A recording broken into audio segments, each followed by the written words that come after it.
നിനക്കായി മാത്രം സഖി. രചന അനി ബിജു ഫിദ. അവതരണം ഷാഹുൽ മലയിൽ. Editing Faisal C Nooncheri.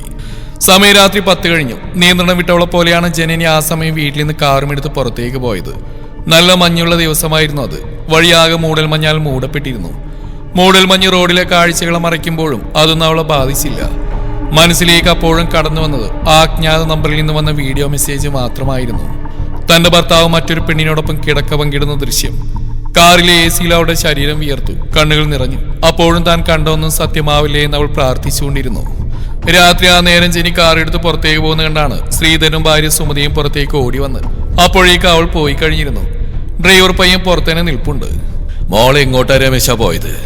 ശ്രീധരൻ പരിഭ്രമത്തോടെ ചോദിച്ചു. അറിയില്ല, അവിടെയൊന്നും പറഞ്ഞില്ലേ ചേച്ചി? അവന്റെ മറു ചോദ്യത്തിന് ഇല്ലെന്നായിരുന്നു അയാളുടെയും മറുപടി. ഞാൻ കൂടെ വരാന്ന് പറഞ്ഞപ്പോ അത് വേണ്ടെന്ന് പറഞ്ഞു ചേച്ചി. അതാ പിന്നെ കൂടെ പോവാണ്ടിരുന്നത്. ആ പയ്യൻ അതുകൂടി കൂട്ടിച്ചേർത്ത് നിർത്തുമ്പോൾ എന്താണ് അവിടെ നടന്നതെന്നറിയാതെ പരിഭ്രമത്തോടെ അവരകത്തേക്ക് തന്നെ നടന്നു. ജനനി ബ്ലൂ മൂൺ എന്ന 5 സ്റ്റാർ ഹോട്ടലാണ് വന്നത്. തന്റെ ഭർത്താവിന്റെ സ്ഥാപനം. ജനനി വല്ലാത്തൊരു വിറയലോടെയാണ് കാറിൽ നിന്ന് ഇറങ്ങിയത്. കാറിന്റെ കീ സെക്യൂരിറ്റി ഏൽപ്പിച്ച് അവൾ വേഗം മുന്നോട്ട് നടന്നു. ഹോട്ടലിനുള്ളിലേക്ക് കയറിയത് മാനേജർ രവി അവളെ കണ്ടു. വേഗം അവൾക്കരികിലേക്ക് എത്തി. മേഡം, എന്താ ഈ നേരത്തെ ഇവിടെ? അയാൾ ചോദിക്കുമ്പോൾ അവൾ അയാളൊന്ന് ഇരുത്തി നോക്കിയ ശേഷം ചോദിച്ചു. ഞാൻ വന്ന എന്റെ ഭർത്താവ് ഇവിടെ ഉണ്ടോന്നറിയാനാ. വന്നിരുന്നു നിങ്ങളുടെ സാറ് മിസ്റ്റർ വിനയ് ശ്രീധരൻ ഇങ്ങോട്ടേക്ക്. ആളുടെ വാക്കിൽ വല്ലാത്തൊരു അമർഷം നിറഞ്ഞെന്ന് അയാളും തിരിച്ചറിഞ്ഞു. അയാളുടെ മുഖം അവളുടെ ചോദ്യത്തിൽ പതറിയത് അവൾ ശ്രദ്ധിക്കുന്നുണ്ടായിരുന്നു. ഏയ്, സാറൊന്നും വന്നില്ല ഇങ്ങോട്ട്. രാവിലെ വന്നു പോയതാ. പിന്നെ അയാൾ വിക്കി പെറുക്കി എന്തൊക്കെയോ പറഞ്ഞു തുടങ്ങിയതും അവൾക്ക് ദേഷ്യം വന്നു. അരിശത്തോടെ അവൾ അയാളെ തന്റെ മുന്നിൽ നിന്നും തള്ളിമാറ്റി മുന്നോട്ട് നടക്കുമ്പോൾ പരിഭ്രമത്തോടെ അവളെ തടയാൻ അയാൾ അവൾക്ക് പുറകെ കൂടി. മേഡം, സാർ ഇവിടെ വന്നിട്ടില്ല. അയാൾ ആ കള്ളം വീണ്ടും ആവർത്തിക്കുമ്പോൾ മുകളിലേക്കുള്ള സ്റ്റെപ്പുകൾ കയറാൻ തുടങ്ങിയ ജനനി നടത്തു നിർത്തി അയാൾ ഒന്നുകൂടി നോക്കി. ആ നോട്ടത്തിലെ അയാളുടെ നാവുകൾ നിശ്ചലമായി. പിന്നെ അയാൾ ഒരു അക്ഷരം മിണ്ടിയില്ല അവളോട്. അവൾക്കൊപ്പം നടന്നു. റൂം നമ്പർ 101 മുന്നിലെത്തി അവൾക്ക് ഇതപ്പോടെ നിന്നു. ഞാൻ വിളിക്കണോ അത് നിങ്ങളയാൾ വിളിച്ചേർക്കുന്നോ? അവളുടെ ചോദ്യത്തിന് വല്ലാത്തൊരു മൂർച്ചയുണ്ടായിരുന്നു. ഞാൻ വിളിക്കാം, അയാൾ വിക്കി വിക്കി പറഞ്ഞു. അതിനവൾ കനത്തിലൊന്ന് മൂള മാത്രം ചെയ്യുമ്പോൾ അയാൾ ഭയത്തോടെയാണ് ആ വാതിൽ മുട്ടിയത്. സർ. ഒറ്റത്തവണ അയാൾ ആ ഡോറിൽ മുട്ടിയുള്ളൂ. അവളാണ് വാതിൽ തുറന്ന്. ശ്രാവന്തിക, വിനയുടെ അപ്പച്ചിയുടെ മകൾ. ചുരിദാറാണ് അവൾ ഇട്ടിരിക്കുന്നത്. പക്ഷെ ഷോളില്ല. ഡ്രസ് ആകെ ഉലഞ്ഞ് ചുളിവുകൾ വീണിട്ടുണ്ട്. മുടിയും അഴിഞ്ഞുലഞ്ഞ്. ജനനി അവളെ തന്നെ തുറിച്ചു നോക്കി നിന്നു. ശേഷം വാതിൽ നിന്ന് അവളെ തള്ളിമാറ്റി ആ റൂമിനുള്ളിലേക്ക് കയറിയതും കണ്ടു അവളുടെ ബെഡിൽ ചുളിഞ്ഞുലഞ്ഞ ഷർട്ടുമായി മുഖം താഴ്ത്തിയിരിക്കുന്ന അയാളെ, തന്റെ ഭർത്താവിനെ. അയാൾക്ക് അവളുടെ മുഖത്തേക്ക് നോക്കാൻ വെറുപ്പ് തോന്നി. എങ്കിലും വേദനയോടെ അവൾ അയാളെ നോക്കിപ്പോയിരുന്നു. ശേഷം ആ മുറിയിൽ ചിതറിക്കിടക്കുന്ന അവളുടെ വസ്ത്രങ്ങളിലേക്ക് അവൾ കണ്ണോടിച്ചു. ആ നിമിഷം ജനനിക്ക് തന്നെ നിയന്ത്രണം വിട്ടു പോയിരുന്നു. അവളുടെ ഉള്ളം പിടഞ്ഞു. അവൾ തനിക്കരികിൽ ഭയം നിൽക്കുന്ന ശ്രാവന്തികയുടെ കവിളിൽ ആഞ്ഞടിച്ച ശേഷം പുറത്തേക്ക് ഇറങ്ങി പോകുമ്പോഴും ആരും അവളെ തടഞ്ഞില്ല. വാശിയോടെയായിരുന്നു അവൾ അങ്ങോട്ടേക്ക് പോയത്. എന്നാൽ തിരിച്ചൊരു തരം മരവിച്ച അവസ്ഥയിലായിരുന്നു അവൾ ആ ഹോട്ടലിൽ നിന്നും പുറത്തേക്ക് നടന്നത്. അവൾ പുറത്തു വന്ന സെക്യൂരിറ്റി കാർ എടുത്ത് അവൾക്ക് മുമ്പിൽ ഇട്ടു. എങ്കിലും അവളത് എടുത്തില്ല. ഇത് തന്റെ അല്ലല്ലോ, മാളിയേക്കലെ വിനയ് ശ്രീധരന്റെ കാറല്ലേ ഇത്? അതിൽ തനിക്കിനി എന്താ അവകാശം? അവളുടെ മനസ്സ് അവളോട് തന്നെ ചോദിച്ചു. അവൾക്ക് ഇനി അയാളുടെ അവകാശം പറയാൻ കഴിഞ്ഞില്ല. ഒരു നിമിഷത്തെ നിശബ്ദതയ്ക്ക് ശേഷം അവൾ അയാളോട് ചോദിച്ചു, എനിക്കൊരു ഓട്ടോ പിടിച്ചു തരുമോ? അവളുടെ വാക്കുകൾ ചിതറി. അയാൾക്കൊന്നും മനസ്സിലായില്ല. എങ്കിലും തരാമെന്ന അർത്ഥത്തിലൊന്ന് മൂളിയ ശേഷം ഫോണെടുത്ത് ഏതോ ഓട്ടോ വിളിച്ചു കൊടുത്തു. അവൾ അതിലേക്ക് കയറുമ്പോൾ എങ്ങോട്ടേക്കാണ് ചേച്ചി എന്ന് ആ ഓട്ടോ പയ്യൻ ചോദിച്ചു അവളോട്. മാളിയേക്കൽ വീടെന്ന് അവൾ പറയുമ്പോൾ കൂടുതൽ ചോദ്യങ്ങളൊന്നുമില്ലാതെ അവൻ അവളവിടെ കൊണ്ടുവിട്ടിരുന്നു. മാളിയേക്കൽ വീട്ടിലെ ശ്രീധരമേനോന്റെയും സുമതി അമ്മയുടെയും മൂത്ത മകൻ വിനയ് ശ്രീധരന്റെ ഭാര്യയാണ് താൻ. മാളിയേക്കൽ വീട്ടിലെ ഒരേ ഒരു മരുമകൾ എന്നതിനപ്പുറം ആ അച്ഛനും അമ്മയ്ക്കും മകൾ എന്ന് പറയുന്നതാണ് കൂടുതൽ ചേരുന്നത്. താൻ ഈ വീട്ടിലെ മരുമകളാകുന്നതിന് മുമ്പ് താനൊരു ഗവൺമെന്റ് ജോലിക്കാരിയായിരുന്നു. എല്ലാം കളഞ്ഞു വിളിച്ചു. അവൾക്ക് ആ നിമിഷം പലതിലും കുറ്റബോധം തോന്നിപ്പോയി. ജനനി മാളിയേക്കൽ വീടിന്റെ ഗേറ്റ് മുമ്പിൽ ഓട്ടോയിൽ വന്നിറങ്ങുമ്പോൾ ഡ്രൈവർ പയ്യനാണ് ഗേറ്റ് തുറക്കാൻ ഓടി വന്നത്. ചേച്ചി, കാർ എവിടെ? ഓട്ടോക്കാരന് പൈസ കൊടുത്ത് മുന്നോട്ട് നടക്കുന്നവളോട് അവൻ ചോദിച്ചു. അത് പിന്നെ വഴിയിലൊന്നും ബ്രേക്ക് ഡൗൺ ആയി. അത്രമാത്രം പറഞ്ഞ അവൾ വേഗം മുന്നോട്ട് നടന്നു പോകുമ്പോൾ അവൾക്ക് എന്തൊക്കെയോ മാറ്റങ്ങളുള്ളതായി അവനും തോന്നിയിരുന്നു. അകത്ത് ഹാളിൽ അവൾ വിളിച്ചിട്ടും കിട്ടാത്തതിന്റെ പരിഭ്രമത്തിൽ ഉറങ്ങാതെ ശ്രീധരനും ഭാര്യ ഇരിപ്പുണ്ടായിരുന്നു. പുറത്തേക്ക് പോയി അവൾ തിരിച്ചെത്തുമ്പോഴാണ് അവരുടെ ഉള്ളം തണുത്തത്. മോളി രാത്രി ഞങ്ങളോട് പറയാതെ എന്തിനാ അവനെ കാണാൻ പോയത്? ഒന്നും പറയാതെ ഒരു പോക്ക് പോയപ്പോ ഞങ്ങൾ എത്ര തീ തിന്നെന്നറിയോ? പിന്നെ മോനെ വിളിച്ചപ്പോ അവനാ പറഞ്ഞ് അവനൊപ്പം മോളുണ്ടെന്ന്. എന്തു പറ്റി രണ്ടാൾക്കും? വീണ്ടും പിണങ്ങിയോ? പരിഭ്രമത്തോടെയുള്ള അച്ഛന്റെ ചോദ്യത്തിന് അവൾക്ക് നടന്നൊന്നും വിശദീകരിക്കാൻ തോന്നിയില്ല. ഏയ്, ഒന്നുമില്ല അച്ഛാ എന്ന് മാത്രം പറഞ്ഞ അവൾ വേഗം അകത്തേക്ക് കയറി പോകുമ്പോൾ ആ പറഞ്ഞാല സത്യമെന്ന് അവൾക്ക് തോന്നിയിരുന്നു. അവൾക്ക് ആരോടൊന്നും സംസാരിക്കാൻ കഴിഞ്ഞില്ല. ഉള്ളു പിടയുന്നു. എങ്ങനെയൊക്കെയോ നടന്ന് അവൾ റൂമിലെത്തി. തനിച്ചായ നിമിഷം പൊട്ടിക്കരഞ്ഞു പോയിരുന്ന അവൾ റൂമിന്റെ വാതിലടച്ച ആ കട്ടിലേക്ക് വീണ് പൊട്ടിക്കരയുമ്പോഴും കണ്ടോന്ന് വിശ്വസിക്കാൻ അവൾ കഴിയുന്നില്ലായിരുന്നു. പക്ഷേ കണ്ണുകൾ കള്ളം പറയുമോ? ഇല്ല. താൻ കണ്ടത് കള്ളമായിരുന്നെങ്കിൽ തന്നെ കണ്ടിട്ടോ അയാളത് പറഞ്ഞില്ലല്ലോ. മുമ്പും താൻ കേട്ടൊക്കെ തന്നെയായിരുന്നു സത്യങ്ങൾ. താനൊരു വിഡ്ഢിയാവുകയായിരുന്നു ഇത്രയും നാളെന്ന് ഓർക്കുമ്പോൾ അവളുടെ ഹൃദയം പിടഞ്ഞു. ഉള്ളിലെ ഭാരം ഇറക്കി വെക്കാൻ അവൾ കരഞ്ഞു. എത്ര കരഞ്ഞാലും ഉള്ളിലെ വേദന മാറില്ലെന്നറിഞ്ഞിട്ടും എന്തിനെന്നില്ലാതെ അവൾ ആർത്തലച്ച് കരഞ്ഞുകൊണ്ടേയിരുന്നു. താൻ ജനനി സേതുരാമൻ തന്റെ അച്ഛൻ. അമ്മ തന്റെ ചെറുപ്പത്തിലെ മരിച്ചതാണ്. അതുകൊണ്ട് തന്നെ പിന്നീട് ഇങ്ങോട്ട് തനിക്കല്ല അച്ഛൻ മാത്രമായിരുന്നു. അച്ഛനും ഒരു ഗവൺമെന്റ് ജീവനക്കാരനായിരുന്നു. അതുകൊണ്ട് തന്നെയാണ് തന്നെ പഠിപ്പിച്ച അച്ഛനൊരു ഗവൺമെന്റ് ജോലിക്കാരിയാക്കിയത്. താനൊരു തഹസിൽദാറായിരുന്നു. അന്ന് തൃശ്ശൂരിൽ നിന്ന് സ്ഥലം മാറ്റം കിട്ടി താൻ ഈ നാട്ടിലേക്ക് വരുമ്പോൾ ഇവിടം കൊണ്ട് തന്റെ ജീവിതം പോലും മാറിമറിയുമെന്നും അന്ന് അറിഞ്ഞില്ല. ശ്രീധർ ഗ്രൂപ്പ് ഓഫ് ബിൽഡിംഗ്സ് ഈ നഗരത്തിന്റെ ഒത്തനടുവിൽ സ്ഥിതി ചെയ്യുന്ന മാളിയക്കൽക്കാരുടെ പ്രോപ്പർട്ടി. 4 നിലയിൽ ഉയർന്നിരിക്കുന്ന അവരുടെ ഈ ബിൽഡിങ്ങിനുള്ളിൽ ഷോപ്പിംഗ് മാൾ മുതൽ സിനിമാ തിയേറ്റർ വരെ ഉണ്ടായിരുന്നു. അന്നത് റോഡിലേക്ക് ഇറങ്ങിയാണ് നിൽക്കുന്നതെന്ന് പറഞ്ഞ് സ്ഥലത്തെ ചില ലോക്കൽ പാർട്ടിക്കാരാണ് തഹസീൽദാർക്ക് പരാതി നൽകിയത്. സംഗതി അന്വേഷിച്ചപ്പോൾ ശരിയാണ്, അവരുടെ ആ ബിൽഡിംഗ് റോഡിലേക്ക് 10 അടിയോളം ഇറങ്ങി തന്നെയാണ് സ്ഥിതി ചെയ്യുന്നത്. പക്ഷേ റോഡ് ഗതാഗതത്തിന് അതൊരു അസൗകര്യമല്ലെങ്കിലും അത് പൊളിച്ചു മാറ്റണം തന്നെയായിരുന്നു സ്ഥലം തഹസീൽദാറായ തന്റെ ഉത്തരവ്. അന്ന് തന്നെ കാര്യങ്ങൾ വ്യക്തമായിക്കൊണ്ട് അവർക്ക് നോട്ടീസും അയച്ചു. നോട്ടീസ് കൈപ്പറ്റിയ ശേഷം തന്നെ ആദ്യം അവരുടെ വക്കീലാണ് കാണാമെന്ന്. നടപടി പിൻവലിക്കണമെന്ന് പറഞ്ഞ് നിയമവശങ്ങൾ കുറെ പറഞ്ഞു നോക്കി. പിന്നെ നല്ലൊരു ഓഫർ അയാൾ തനിക്ക് മുമ്പിൽ വെച്ച് നീട്ടിയിട്ടും അതിൽ നിന്നും താൻ വഴങ്ങിയില്ല. അതുകൊണ്ടായിരിക്കണം അവസാനം അയാൾ നേരിട്ട് തന്നെ കാണാമെന്ന്. വിനയ ശ്രീധർ, കാഴ്ചയിൽ സുന്ദരനായ ചെറുപ്പക്കാരൻ, പക്ഷെ ഭാവത്തിലെ രീതികളിലും അഹങ്കാരം തിങ്ങി നിൽക്കും പോലെ.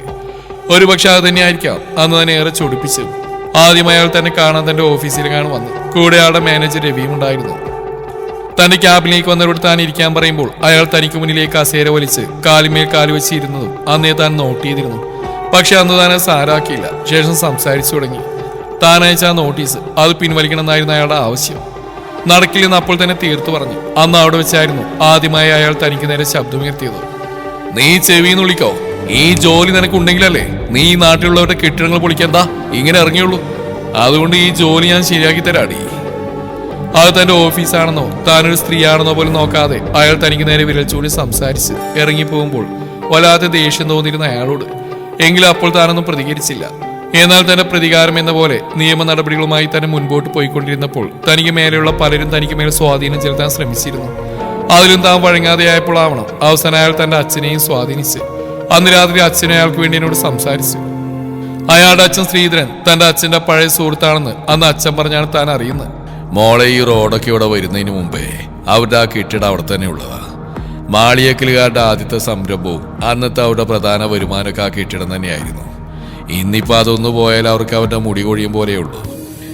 എന്നിട്ട് അവരത് പൊളിച്ചു മാറ്റാൻ വിസമ്മതിക്കുന്നുണ്ടെങ്കിൽ ആ കെട്ടിടമായിട്ട് അവർക്ക് അത്രമാത്രം ആത്മബന്ധം ഉള്ളതുകൊണ്ട് മാത്രമാണ് മോളെ. അതുകൊണ്ട് മോളായിട്ട് ഇനി അത് പൊളിച്ചു മാറ്റണം എന്ന് പറഞ്ഞൊരു പ്രശ്നം ഉണ്ടാക്കണം. അന്ന് അച്ഛൻ കൂടി അങ്ങനെ പറയുമ്പോൾ മറുത്തൊന്നും പറയാൻ കഴിഞ്ഞില്ല. എനിക്ക് ആരോട് ഒന്നുകൂടി സംസാരിക്കണമെന്ന് മാത്രം പറഞ്ഞ് അച്ഛനിൽ നിന്ന് ഒഴിഞ്ഞു മാറുമ്പോഴും ആ കൂടിക്കാഴ്ച തന്റെ ജീവിതമാണ് മാറ്റിമറിക്കാൻ പോകുന്നതെന്ന് അപ്പോൾ താൻ അറിഞ്ഞില്ല. അടുത്ത ദിവസം അച്ഛൻ വിളിച്ചിട്ടാവണം അയാൾ രാവിലെ തന്നെ കാണാൻ വീട്ടിലെത്തിയത്. താനപ്പോൾ ഓഫീസിലേക്ക് പോകാൻ ഇറങ്ങിയായിരുന്നു. ആദ്യം കണ്ട അഹങ്കാരമോ ധാർഷ്ട്യമോ ഒന്നും അന്ന് അയാളുടെ മുഖത്തില്ലായിരുന്നു. തന്നോട് ആദ്യം അയാളാണ് ചിരിച്ച്. മനസ്സിൽ ദേഷ്യമൊന്നും വെച്ചിരുന്നില്ല താനും. തിരിച്ചും ചിരിച്ചു. ഞാൻ ഓഫീസിലേക്ക് ഇറങ്ങിയായിരുന്നു. ബുദ്ധിമുട്ടിലേക്ക് ഓഫീസിലേക്ക് വരുമോ? അതിനെന്താ? അയാൾ മറുപടി അറിഞ്ഞ് കാറിലേക്ക് കയറാൻ തുടങ്ങുമ്പോഴായിരുന്നു തന്റെ വണ്ടി സ്റ്റാർട്ട് ആവുന്നില്ലെന്ന് കണ്ടത്. എന്താ അരുണേ? ഡ്രൈവറോട് അവൾ ചോദിച്ചു. അറിയില്ല മേഡം, എന്തോ സംഭവിച്ചുകൊണ്ടിരിക്കുക. അവൻ പറഞ്ഞുകൊണ്ട് കാറിൽ നിന്നിറങ്ങി കാറിന്റെ ബോണറ്റ് പൊക്കി നോക്കുമ്പോൾ അത് കണ്ടിട്ടാണ് വിനയും കാർ സ്റ്റാർട്ടാക്കാൻ തങ്ങളെ സഹായിച്ച്. പക്ഷെ അവർ രണ്ടുപേരും ശ്രമിച്ചിട്ട് വണ്ടി സ്റ്റാർട്ടായില്ല. സമയം പോയിക്കൊണ്ടേയിരുന്നു. തനിക്ക് ഓഫീസിലെത്തിയിട്ട് അന്ന് അത്യാവശ്യമായിട്ടൊരു മീറ്റിംഗ് ഉണ്ടായിരുന്നു. അതുകൊണ്ട് തന്നെ ഒരു ഓട്ടോ പിടിക്കാൻ താൻ ഡ്രൈവറോട് പറഞ്ഞു. ബുദ്ധിമുട്ടില്ലെങ്കിൽ എന്റെ കാറിൽ പോവാം, ഞാനും അങ്ങോട്ടേക്കാണല്ലോ. പെട്ടെന്ന് അയാൾ അങ്ങനെ പറഞ്ഞപ്പോൾ ആദ്യം വേണ്ടെന്ന് പറഞ്ഞാണ്. പിന്നീട് ഏതോ ഒരു നിമിഷത്തിൽ തോന്നിപ്പോയൊരു തീരുമാനം. അയാൾക്കൊപ്പം അയാളുടെ കാറിലേക്ക് താനും കയറി. അയാൾ വണ്ടി മുന്നോട്ടെടുത്തു. തനിക്ക് ഓഫീസിൽ നിന്ന് കോളുകൾ കുറെ വരുന്നുണ്ടായിരുന്നു. അതിൽ ചിലതൊക്കെ താൻ അറ്റൻഡ് ചെയ്തു, ചിലതൊക്കെ കട്ട് ചെയ്തു. പെട്ടെന്നാണ് ഓഫീസിലെത്തിയത്. താൻ തിരിപ്പെട്ട് കാറിൽ നിന്ന് ഇറങ്ങി അയാളോട് താങ്ക്സ് പറഞ്ഞു. ഞാൻ അങ്ങോട്ട് ചെല്ലട്ടെ, താനങ്ങ് വന്നേക്കൂ എന്ന് പറഞ്ഞ് ഞാൻ വേഗം ഓഫീസിലേക്ക് പോയി. കുറച്ചു കഴിഞ്ഞ് അയാൾ തന്നെ ക്യാബിലേക്ക് വന്നിരുന്നു. ആ ബിൽഡിങ്ങിനെ കുറിച്ച് തന്നെയായിരുന്നു അയാൾ സംസാരിച്ചൊക്കെയും. തന്റെ അച്ഛൻ ആദ്യമായിട്ട് പണിയെടുപ്പിച്ച സ്ഥാപനം എന്നൊക്കെ പറയാതിനെ. അവിടെ നിന്ന് മാളികൽക്കാരുടെ വളർച്ചയും. അന്ന് ഈ റോഡിന് ഇത്രയും വീതിയൊന്നുമില്ലായിരുന്നു. അവ കെട്ടിടം അങ്ങനെയായി പോയത്. ആദ്യത്തെ സ്ഥാപനമല്ലേ, പൊളിച്ചു മാറ്റാൻ ഒരു പ്രയാസം. അതാ മേടത്തെ ബുദ്ധിമുട്ടിച്ച്. അയാൾ ശാന്തമായി സംസാരിക്കുമ്പോൾ എല്ലാം താനും കേട്ടിരുന്നു. അല്ലെങ്കിൽ തന്നെ കേരളത്തിൽ എന്താണ് നേരെ ചൊവ്വേ നടക്കുന്നത്? മൂന്നാറിലേക്ക് ഇടുക്കിയിലേക്കൊക്കെ ചെന്നാൽ എത്രയെത്ര റിസോർട്ടുകളാ അനധികൃതമായി പണിതുയർത്തിക്കൊണ്ടിരിക്കുന്നത്. സ്വയം ന്യായങ്ങൾ കണ്ടെത്തിയെന്ന് ആദ്യമായി താൻ നിയമത്തിന് വിപരീതമായി പ്രവർത്തിച്ചു. താനായി തുടങ്ങി വെച്ച നടപടി താനായി തന്നെ അവസാനിപ്പിക്കുമ്പോൾ അത് തന്റെ ജോലിയെ പോലും ബാധിക്കുമെന്ന് അപ്പോൾ കരുതിയില്ല. അന്ന് വൈകിട്ട് ഒരു ഫ്രണ്ട് പറഞ്ഞിട്ടാണ് ന്യൂസ് ചാനൽ വെച്ച് അതിൽ ബ്രേക്കിംഗ് ന്യൂസിൽ തന്റെ ചിത്രം തെളിഞ്ഞു കാണുന്നു. ഒപ്പം താൻ കൈക്കൂലി വാങ്ങിയെന്നുള്ള ആരോപണവും. ഒരു ചാനലിൽ മാത്രമല്ല, അന്ന് വൈകിട്ട് മുതൽ എല്ലാ ചാനലുകളിലും താൻ തന്നെയായിരുന്നു ചർച്ചാ വിഷയം. താൻ കൈക്കൂലി വാങ്ങി നഗരമധ്യയുള്ള കെട്ടിടം മരവിപ്പിച്ചു എന്നതായിരുന്നു വാർത്ത. അതിന് തെളിവ് എന്നപ്പോൾ താൻ വിനയ്ക്കൊപ്പം കാറിൽ സഞ്ചരിക്കുന്ന ദൃശ്യങ്ങളും. അവസാന ആ വാർത്തകൾ എന്നെ സസ്പെൻഷനിൽ വരെ എത്തിക്കുമ്പോൾ താൻ ആകെ തകർന്നു പോയിരുന്നു. അന്നുവരെ താൻ മുറുകെ പിടിച്ച തന്റെ ആദർശങ്ങൾ ഒറ്റ ദിവസം കൊണ്ട് കാറ്റിൽ പറന്നുപോലെ. തന്റെ ജീവിതത്തിൽ അത്രയൊക്കെ നടന്നിട്ടും മാളികൽ ബിൽഡിംഗ് പൊളിച്ചു മാറ്റില്ലെന്നതായിരുന്നു മറ്റൊരു രസകരമായ വാർത്ത. പണം കുറെ എറിഞ്ഞിട്ടുണ്ടാവും അവര്. ബിൽഡിങ്ങിന്റെ മുൻവശം കുറച്ച് മാത്രം പൊളിച്ചു മാറ്റി അത് പുതുക്കി പണിതതോടെ അവരുടെ സ്ഥാപനത്തിന്റെ മാറ്റി കൂടുകയും ചെയ്തു. തനിക്കാണെങ്കിലോ ജോലി തിരിച്ചു വേണമെങ്കിൽ താൻ കൈക്കൂലി വാങ്ങിയിട്ടില്ലെന്ന് കോടതിയെ തെളിയിക്കണമെന്നുമായി. അങ്ങനെ ആ സംഭവത്തോടെ താൻ തീർത്തും വീടിനുള്ളിൽ തന്നെ അടഞ്ഞുകൂടാൻ തുടങ്ങി. തന്റെ ആ ഒരു അവസ്ഥ അച്ഛനെയായിരുന്നു കൂടുതൽ വിഷമിപ്പിച്ച്. അതുകൊണ്ടായിരിക്കണം അന്ന് അയാളുടെ വിവാഹാലോചന വന്നപ്പോൾ അച്ഛൻ അതിന് സമ്മതം മൂളിയതും. തന്നെ കാണാൻ വരുന്ന ആരാണെന്നും ചോദിച്ചില്ല. പക്ഷെ തനിക്കിപ്പോൾ ഒരു കല്യാണം വേണമെന്ന് അച്ഛനോട് അപ്പോഴേ പറഞ്ഞിരുന്നു. മോളെ, അച്ഛൻ അവർക്ക് വാക്കൊടുത്തു പോയി. അവരൊന്ന് മോളെ വന്ന് കണ്ടിട്ട് പൊക്കോട്ടെ, എന്നിട്ട് ഞാൻ പറഞ്ഞോളാം മോൾക്ക് ആളെ ഇഷ്ടായില്ലെന്ന്. അന്ന് അച്ഛൻ അങ്ങനെ പറയുമ്പോൾ അതനുസരിക്കാതിരിക്കാനും കഴിഞ്ഞില്ല. അടുത്ത ദിവസം തന്നെ അവരെത്തി. അച്ഛന്റെ ആവശ്യപ്രകാരം സാരിയായിരുന്നു ഉടുത്തത്. അമ്മായി രാവിലെ തന്നെ വീട്ടിൽ വന്നിട്ടുണ്ടായിരുന്നു. അമ്മായിയും താനും കൂടിയാണ് അവർക്ക് ചായ കൊണ്ടു കൊടുത്തത്. ചെക്കന്റെ മുഖത്തേക്ക് നോക്കിയില്ല. നോക്കാൻ പേടിയായിരുന്നു. കാരണം അഴിമതിക്കാരിയായ തഹസിൽദാർ അവര് തിരിച്ചറിയുമോ എന്നുള്ള പേടി. ചായ കൊടുത്ത് വേഗം അകത്തേക്ക് കയറിപ്പോകുന്നതാണ്. മോളോട് ആ പയ്യനെന്തോ സംസാരിക്കണമെന്ന് പറയുന്നുണ്ട്. അച്ഛൻ വന്ന് പറയുമ്പോൾ മറുപടിയൊന്നും കൊടുത്തില്ല. അതുകൊണ്ടായിരിക്കണം അച്ഛൻ അയാൾ അകത്തേക്ക് പറഞ്ഞയച്ചു. നോക്കിയില്ല അയാളുടെ മുഖത്തേക്ക് താൻ. പക്ഷേ ജനാല വഴി പുറത്തേക്ക് നോക്കി നിൽക്കുമ്പോൾ താൻ അറിഞ്ഞു അയാളുടെ പെർഫ്യൂമിന്റെ ഗന്ധം. അയാൾ തന്റെ അടുത്തെത്തിയെന്ന് അറിഞ്ഞിട്ടും ആ മുഖത്തേക്ക് നോക്കാതെ പുറത്തേക്ക് തന്നെ നോട്ടമയച്ചു നിന്നു. ജനനി, ഐ ആം സോറി. പെട്ടെന്ന് ആ സ്വരം കേട്ടതും ആളെ താൻ തിരിച്ചറിഞ്ഞു. വിനയ് ശ്രീധർ. താൻ അപ്പോഴാണ് ആ മുഖത്തേക്ക് നോക്കിയത്. വല്ലാത്തൊരു ദേഷ്യം തോന്നി അയാളോട്. തനിക്ക് ഇയാൾ കാരണമല്ല ഇതൊക്കെ സംഭവിച്ച്. മനസ്സ് പരാതി പറഞ്ഞുകൊണ്ടിരുന്നെങ്കിലും അയാളെ കുറ്റപ്പെടുത്തിയില്ല താൻ. താൻ കരുതും പോലെ ഞാനല്ല ഇതൊന്നും ചെയ്തത്. ഇത് തനിക്ക് വെച്ച ട്രാപ്പും ആയിരുന്നില്ല. എനിക്ക് വെച്ച കണിയിൽ താൻ വീണു. അങ്ങനെ പറയുന്നതാണ് സത്യം. എന്റെ കമ്പനിയിൽ തിരിമറി നടത്തിയ ചിലരെ ഞാൻ ഈ ഇടക്ക് പുറത്താക്കിയിരുന്നു. യൂണിയൻ വഴി അവർ അകത്തിറങ്ങാൻ ശ്രമിച്ചിട്ടും അത് ഞാൻ അനുവദിച്ചില്ല. അതിന്റെ പ്രതികാരം പോലെ എന്നായിരുന്നു തങ്ങളുടെ ബിൽഡിംഗ് റോഡിലേക്കാണെന്ന് പറഞ്ഞ് ആദ്യം തനിക്ക് കംപ്ലൈന്റ് എന്ന്. പക്ഷെ സംഗതി അവർ വിചാരിച്ച പോലെ നടന്നില്ല. അവസാനം താൻ കൈക്കൂലി വാങ്ങിയെന്ന് പറഞ്ഞ് ഒരു പ്രശ്നം ഉണ്ടാക്കി തന്റെ ജോലി കളഞ്ഞു. അങ്ങനെ അതൊരു വാർത്തയായാലും കെട്ടിടം പൊളിച്ചു മാറ്റേണ്ടി വരുമല്ലോ. എന്തായാലും സോറി. അറിയാതെയാണെങ്കിലും ഞാൻ കൂടി കാരണമാണല്ലോ തനിക്ക് നാണക്കേടൊക്കെ ഉണ്ടായത്. അവനന്ന് കുറ്റബോധത്തോടെ ആരും സംസാരിച്ചത്. ആരെന്ത് ചെയ്തു എന്ന് പറഞ്ഞാലും എനിക്ക് നഷ്ടമായതൊന്നും തിരിച്ചിട്ടില്ലല്ലോ. ഞാൻ എത്ര കഷ്ടപ്പെട്ട് പഠിച്ചു നേടിയ ജോലിയായിരുന്നു അതെന്നറിയോ? പോയില്ല എല്ലാം. ആളുടെ വാക്കിലിടരുത് അവനും അറിഞ്ഞു. തനിക്ക് നഷ്ടമായതെല്ലാമൊന്നും എനിക്ക് തിരിച്ചറിയാൻ പറ്റില്ലെന്നറിയാം. പക്ഷേ എനിക്ക് തന്നെ ഇഷ്ടമാണ്. ഞാൻ കാരണം ജോലി നഷ്ടമായ ഒരു പെണ്ണിനോട് തോന്നിയ സിമ്പതിയൊന്നുമല്ല കേട്ടോ. അന്ന് ആദ്യമായി കണ്ടപ്പോഴേ തന്നെ ഞാൻ ശ്രദ്ധിച്ച. എന്തെങ്കിലും കെട്ടുമ്പോൾ വന്ന് ചോദിക്കണമെന്ന് കരുതിയതാ. അത് ഇങ്ങനെയൊക്കെ ആവുമെന്ന് ഞാൻ കരുതിയതല്ല. നഷ്ടപ്പെട്ടെല്ലാം തിരിച്ചുതരാൻ പറ്റില്ലെന്നറിയാം. പക്ഷെ പൊന്നുപോലെ നോക്കിക്കോളാന്നൊരു വാക്കെനിക്ക് പറയാൻ പറ്റും. മറുപടി ഇപ്പൊ പറയണ്ട, നന്നായിട്ട് ആലോചിച്ച് പിന്നീട് അറിയിച്ചാൽ മതി. ഇപ്പൊ ഞാൻ വരട്ടെ. അന്ന് അയാൾ അങ്ങനെ പറഞ്ഞു പോകുമ്പോഴും അയാളുടെ വാക്കുകൾ മനസ്സിനെ സ്വാധീനിച്ചിട്ടൊന്നുമില്ലായിരുന്നു. പക്ഷെ പിന്നീടല്ല അച്ഛന്റെ നിർബന്ധത്തിന് വഴങ്ങി കൊടുക്കേണ്ടി വരികയായിരുന്നു തനിക്ക്. അച്ഛന്റെ നിർബന്ധമായിരുന്നു അയാളുമായിട്ടുള്ള തന്റെ വിവാഹം. അച്ഛന്റെ കൈ പിടിച്ച് കതിർമണ്ഡപത്തിലേക്ക് കയറുമ്പോഴും മുന്നോട്ടുള്ള ജീവിതത്തെക്കുറിച്ച് യാതൊരു സങ്കല്പങ്ങളും ഇല്ലായിരുന്നു. അയാളുടെ താലി തന്റെ കഴുത്തിൽ വീഴുന്നതിനൊപ്പം അയാളുടെ ചുണ്ടുകളും തന്നെ നെറുകിൽ പതിച്ചപ്പോൾ ആകെ ഒന്ന് ഞെട്ടി. ശരീരം ആകെ മൊത്തത്തിലൊന്ന് വിറച്ചുപോയിരുന്നു. കണ്ണുകൾ വീഴ്ച താൻ അയാളെ നോക്കുമ്പോൾ കണ്ണുകളൊന്ന് ഇറുക്കി കാട്ടി അയാളുടെ കൈകളാൽ തന്റെ സീമന്ത രേഖ ചുവക്കുമ്പോൾ മനസ്സുകൊണ്ട് എന്നും ഈ ചുവപ്പ് തന്നിൽ മായാതെ നിലനിൽക്കണേ എന്ന് പ്രാർത്ഥിച്ചിരുന്നു.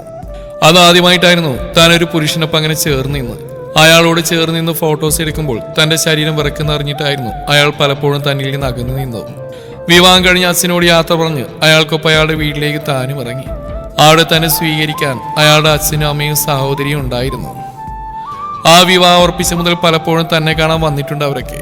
സാധുക്കളായിരുന്ന അവരെല്ലാം മരുമകളായിട്ടല്ല, മകളായിട്ട് തന്നെയായിരുന്നു അവർ തന്നെ ആ വീട്ടിലേക്ക് സ്വീകരിച്ച്.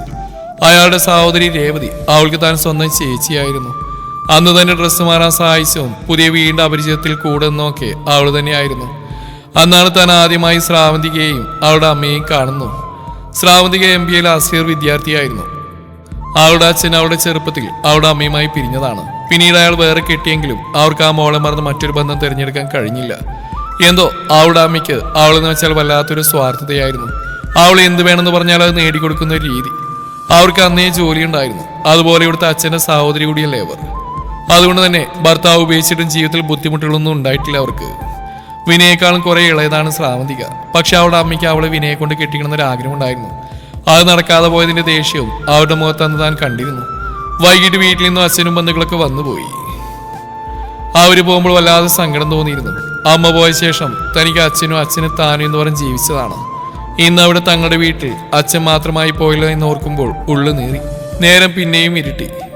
രാത്രി അമ്മ കയ്യിൽ തന്ന പാലുമായി അയാളുടെ മുറിയിലേക്ക് പോവേണ്ടി വന്ന തനിക്ക് ശരീരം വല്ലാതെ വിറക്കുന്നുണ്ടായിരുന്നു. ആ നിമിഷങ്ങളിൽ എങ്ങനെയൊക്കെയോ സ്റ്റെപ്പുകൾ കയറി മുകളിലെത്തി. രാവിലെ ഡ്രസ്സ് മാറാൻ രേവതിക്കൊപ്പം ആ മുറിയിൽ വന്നിരുന്നു.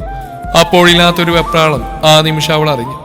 മുകളിലെത്തി ചാരിക്കിടന്ന വാതിൽ പതിയെ തള്ളി തുറന്ന് അവൾ ആ പാലുമായി അകത്തേക്ക് കയറി. റൂമിൽ ലൈറ്റുണ്ട്, പക്ഷെ അയാളെ കണ്ടില്ല. ബാത്റൂമിൽ വെള്ളം വീഴുന്ന ശബ്ദം കേട്ടപ്പോൾ അയാൾ അവിടെ ഉണ്ടാവുമെന്ന് ഊഹിച്ചു. പാല് ടേബിൾ വെച്ച് കട്ടിൽ പോയിരുന്നു. ഉച്ചക്ക് കണ്ടതാണ് ആ മുറിയെങ്കിലും വീണ്ടും അവളെ ദാഹമൊത്തത്തിലൊന്ന് നോക്കി. അത്യാവശ്യം എല്ലാ സൗകര്യങ്ങളുള്ള വലിയൊരു മുറിയാണത്. അതും പോരാ പുറത്തേക്ക് വലിയൊരു ബാൽക്കണിയും. അവൾ അവിടുന്ന് എഴുന്നേറ്റ് ബാൽക്കണിയിലേക്ക് നടക്കാൻ തുടങ്ങിയതും പെട്ടെന്നായിരുന്നു കുളി കഴിഞ്ഞൊരു ടവലും എടുത്ത് അവൻ പുറത്തേക്ക് വന്ന്. താൻ ഒട്ടും പ്രതീക്ഷിക്കാതെ അവനങ്ങനെ ഒരു കോലത്തിൽ മുന്നിൽ കണ്ടതും ജനനി ഒന്ന് പരുങ്ങി കണ്ണുകൾ പിൻവലിച്ചു. എന്ത് ചെയ്യണമെന്നറിയാതെ തനിക്ക് മുമ്പിൽ നിന്ന് പരിങ്ങുന്നവളെ കുസൃതിയോടെ നോക്കി അവൾക്കടുത്തേക്ക് നടന്നിയെന്ന് അവളുടെ അരികിലൂടെ കൈ നീട്ടി കട്ടിൽ കിടന്ന ഷർട്ട് എടുത്തവൻ ജെനി വരച്ചു പോയിരുന്നു. അവിടെ ആ നിൽപ്പ് കണ്ടവന് ചിരി വന്നു. അവൻ വേഗം ആ ഷർട്ട് എടുത്തിട്ട് കബോർഡിൽ നിന്നൊരു ട്രാക്ക് പാന്റ് ധരിച്ച ശേഷം വീണ്ടും അവളെ നോക്കി. എന്ത് ചെയ്യണമെന്നറിയാതെ അവൾ അപ്പോഴും അതേ നിൽപ്പിൽ തന്നെയാണ്. എന്റെ പൊന്നു ജനനി, താൻ ഇപ്പോഴും ഇങ്ങനെ തുടങ്ങിയാലെങ്ങനെയാ? ഇന്ന് നമ്മുടെ ഫസ്റ്റ് നൈറ്റ് അല്ലേ? കുറച്ചുകൂടെ ചൂടും ചുണക്കായിട്ടൊന്ന് നിന്നൂടെ തനിക്കത്. അവന്റെ വാക്കുകൾക്ക് ജെനി കണ്ണുമിഴിച്ച് അവനെ നോക്കുമ്പോൾ അവന് ശരിയാണ് വന്ന്. ആൾക്ക് അവനോട് എന്തൊക്കെയോ പറയണമെന്നുണ്ടായിരുന്നു, പക്ഷെ പറ്റുന്നില്ല. എന്തിനൊന്നും ഇല്ലാതെ അവളുടെ കണ്ണുകൾ നിറഞ്ഞു വന്നിട്ടും അത് അവനെ കാണാതെ തടഞ്ഞു നിർത്തി അവൾ. അവനവളുടെ കൈ പിടിച്ച് അവളെ കട്ടിലേക്ക് ഇരുത്തി. ശേഷം അവൾ കൊണ്ടുവച്ച പാലെടുത്ത് അവൾക്ക് നീട്ടിക്കൊണ്ട് പറഞ്ഞു, ഇത് താൻ കുടിക്കുക, ഉച്ച മുതലൊന്നും കഴിച്ചില്ലല്ലോ. അവൻ പെട്ടെന്ന് അങ്ങനെ പറയുമ്പോൾ അവൾ അവന്റെ കണ്ണിലേക്ക് നോക്കി. സത്യമാണ്, ഉച്ച മുതൽ താനൊന്നും കഴിച്ചിട്ടില്ല, കഴിക്കാൻ തോന്നിയില്ല. കുടിക്കടോ, അവനൊന്നുകൂടി പറയുമ്പോൾ അവൾ അത് വാങ്ങി അവനെ ഒന്നുകൂടി നോക്കി. ഒരു ചിരിയോടെ അവന് അവൾക്കരികിൽ ഇരുന്നു. കുടിക്ക്, ശാന്തമായി പറഞ്ഞവൻ. ഒരു വേള അവനിലെ ഭയം ഒന്ന് അയഞ്ഞതും അവൾ ആ പാല് സാവധാനം കുടിച്ചു. പാതിയായതും കൂടി നിർത്തി അവനെ നോക്കി. തനിക്ക് വേണ്ടേ? അവളുടെ ചോദ്യം കേട്ട് അവൻ താടി കൈവച്ചു. എനിക്കിന്ന് വേണ്ട. താൻ എന്നാണോ പൂർണ്ണ മനസ്സോടെ എന്നെ ഒരു ഭർത്താവായിട്ട് കാണുന്നത്, അന്ന് ഞാൻ ഇതേപോലെ കുടിച്ചിട്ട് ബാക്കി തനിക്ക് തരും. അന്ന് മതി. ഇത് മാത്രമല്ല, എല്ലാം. അവളുടെ കണ്ണിലേക്ക് നോക്കി അവനങ്ങനെ പറയുമ്പോൾ അവൾക്ക് അവനൊരു അത്ഭുതമായി തോന്നിപ്പോയിരുന്നു. അതിലേറെ ബഹുമാനം തോന്നിയിരുന്നു.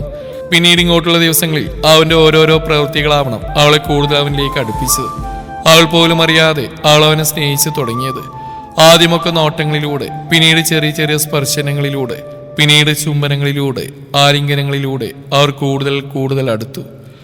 ആ ദിവസങ്ങൾക്കൊക്കെ ഒടുക്കം ആ മഴയുള്ള രാത്രി പൂർണ്ണ മനസ്സോടെ അവന്റെ മാത്രം പെണ്ണായി അവൾ മാറുമ്പോൾ മനസ്സുകൊണ്ടും ശരീരം കൊണ്ട് അവനിൽ ലയിച്ചു കഴിഞ്ഞിരുന്നവൾ. അതെ, തനിക്കിനോട് എത്രമാത്രം ഇഷ്ടമുണ്ട്. ആ രാത്രി ഉറങ്ങാതെ അവന്റെ നെഞ്ചിൽ മുഖം അടുപ്പിച്ച് കിടന്നവളോട് അവൻ ചോദിക്കുമ്പോൾ അവന്റെ മുഖമുയർത്തി അവന്റെ മുഖത്തേക്ക് നോക്കി. അങ്ങനെ ചോദിച്ചാൽ എനിക്കറിയില്ല, പക്ഷെ തന്നെ ഇനി പിരിഞ്ഞിരിക്കാൻ പറ്റില്ല. അവളുടെ വാക്കുകൾക്ക് അവൻ അവളെ ചേർത്ത് പിടിച്ചു. തനിക്കിനോട് ദേഷ്യമുണ്ടോ? ഞാൻ കാരണമല്ലേ തന്നെ ജോലി പോയത്? അവൻ വീണ്ടും ചോദിക്കുമ്പോൾ അവൾ അതിന് മറുപടി ആദ്യമൊന്നും പറഞ്ഞില്ല. പിന്നെ പറഞ്ഞു, ദേഷ്യമൊന്നുമില്ല, പക്ഷെ സങ്കടമുണ്ട്. ഞാനന്ന് പറഞ്ഞില്ലേ, ഒരുപാട് കഷ്ടപ്പെട്ട് കിട്ടിയ ജോലിയായിരുന്നു അത്. അന്നുവരെയും കള്ളത്തരങ്ങളൊന്നും കാട്ടിയിട്ടില്ലായിരുന്നു. ആദ്യമായിട്ട് അവസാനമായിട്ടും കാണിച്ച കള്ളം ദാ ഇങ്ങനെയായി. ഓർക്കുമ്പോൾ ഒരു സങ്കടം. അവൾ അങ്ങനെയൊക്കെ അതിന് മറുപടി അറിയുമ്പോൾ അവൻ എപ്പോഴേക്കെ ആഗ്രഹിച്ചിരുന്നു. അങ്ങനെയൊക്കെ നടന്നുകൊണ്ടല്ലേ തന്നെ എനിക്ക് കിട്ടിയെന്ന് അവൾ പറയുമെന്ന്. പക്ഷെ പരിഭവമൊന്നും ഇല്ലായിരുന്നു അവന്. താമസിക്കാതെ തൻ്റെ ആ ജോലി ആദേശം എല്ലാം സെറ്റാക്കി വെച്ചിട്ടുണ്ട്. ഞാൻ അടുത്ത മാസം കോടതിയിൽ വിളിച്ചിട്ടുണ്ട്. എന്നാലും അവിടെ നോക്കട്ടെ, എന്നിട്ട് ബാക്കി ചെയ്യാം.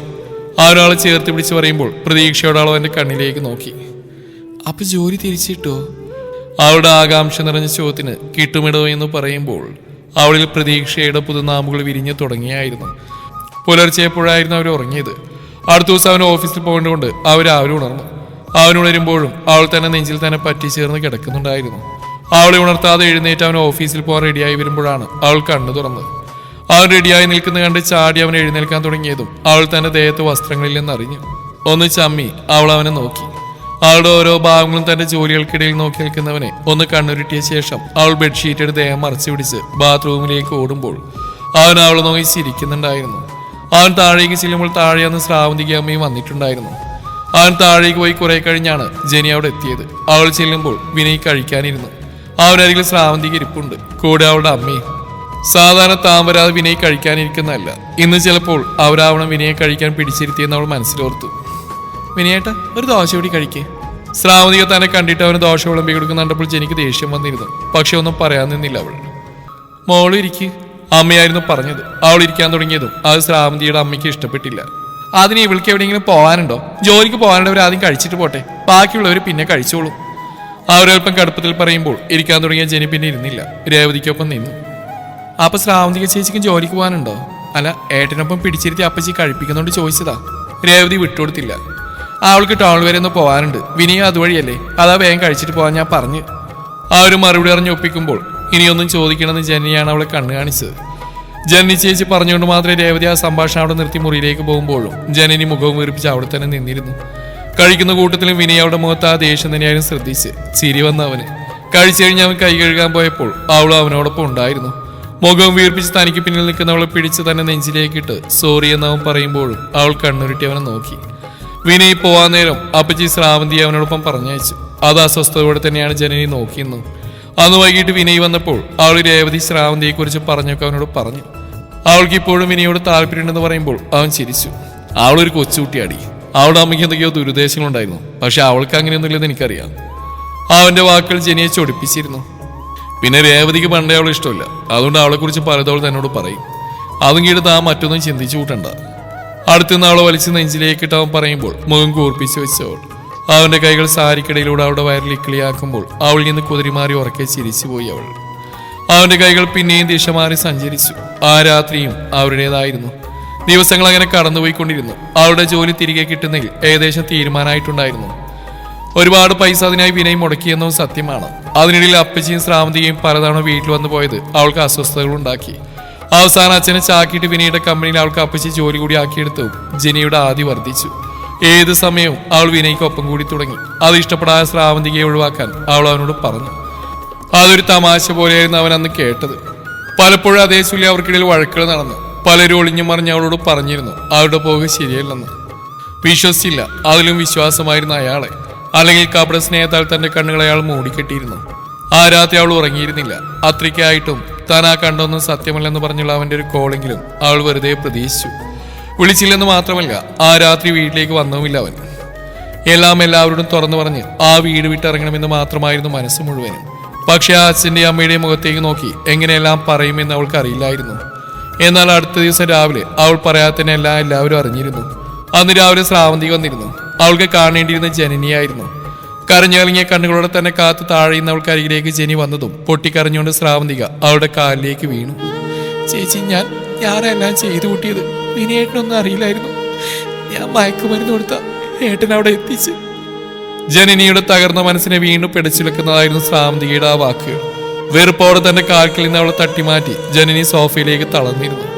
സുമതി അമ്മയും ശ്രീധരനെ എന്താണ് അവിടെ നടക്കുന്നതെന്ന് അറിയാൻ നിന്നു. ശ്രാവന്തിക പറഞ്ഞാണ് കഴിഞ്ഞ രാത്രി നടന്നൊക്കെ അവരറിയുന്നത്. എല്ലാം കേട്ടത് സുമതി അമ്മ അവളുടെ കവിളിൽ ആഞ്ഞടിച്ചു പോയിരുന്നു.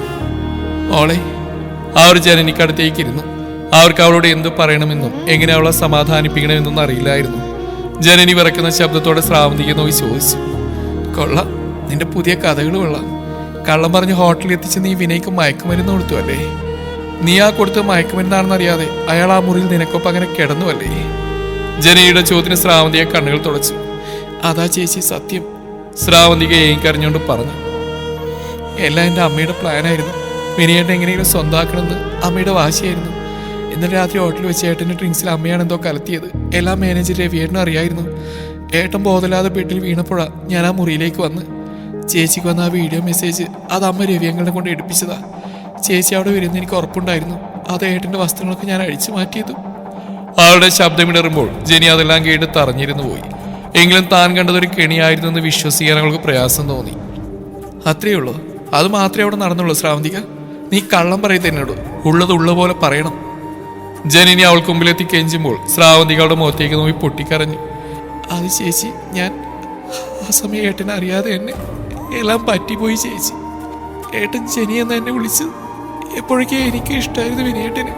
ആ ഇഷ്ടം എന്നെ ജനനിയാക്കിയ ആ നിമിഷം ഞാനറിയാതെ ഏട്ടനോടൊപ്പം പറ്റിപ്പോയി ചേച്ചി.